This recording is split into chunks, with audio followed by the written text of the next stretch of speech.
We are less than 2 weeks away from the 2024 Iowa caucuses, and while it may seem like we have a clear picture of what's going to happen, things could be closer than expected. In 2016, Donald Trump held about a 5-point lead on average heading into the caucuses, including a 5-point lead in the gold standard of Iowa polling, the Selzer and Company poll published in the Des Moines Register. But on caucus night, Trump underperformed his poll numbers, losing to Ted Cruz by more than 3% and only just finishing ahead of Marco Rubio. Will history repeat itself in 2024? It seems pretty unlikely. Trump's aggregate lead in Iowa is north of 30 points. He's sitting at 50%, with Ron DeSantis at just 18.4%. Even the surging Nikki Haley is only polling at 15.7% in Iowa. The most recent Selzer poll was conducted in early December, showing Trump with 51% of the vote compared to just 19 for DeSantis and 16 for Haley. There's little doubt we'll see another Selzer poll ahead of the caucuses, which should shed some light on whether or not this will truly be a landslide for Trump.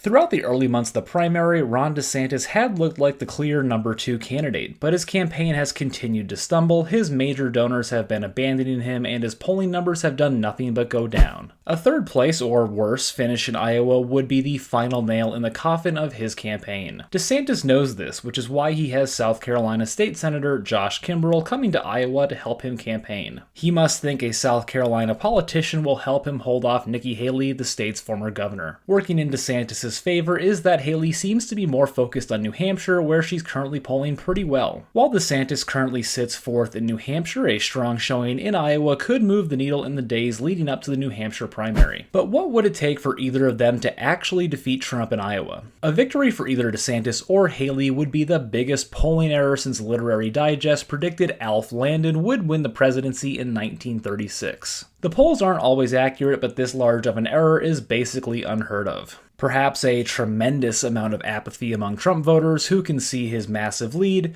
could open the door for a better than expected result for DeSantis or Haley. But even if Trump were to underperform his polling average by 20%, he'd still be the favorite to win, as neither DeSantis or Haley have managed to separate themselves as the clear Trump alternative. Not helping either of them is the fact that there are still 2 other candidates in the race, Vivek Ramaswamy and Chris Christie, who will collectively earn around 10% of the vote. It doesn't sound like much, but it makes the challenge facing DeSantis and Haley even more difficult. Let's talk about the delegate math and how that would break down if the polls are fairly accurate. Delegates in Iowa are awarded on a proportional basis, and there's no minimum threshold the candidate needs to hit in order to earn delegates. So while the also-rans like Asa Hutchinson and Ryan Binkley probably won't win any delegates, Chris Christie and Vivek Ramaswamy probably will. Iowa has 40 delegates up for grabs, and if Trump wins half the vote, he'll earn roughly 20. If we assume Nikki Haley and Ron DeSantis both win about 20% of the vote, they'd each take home 8 delegates. And we'll give 2 to each of Chris Christie and Vivek Ramaswamy. While a 12-delegate lead for Trump doesn't sound like much, the primary would basically be over at this point.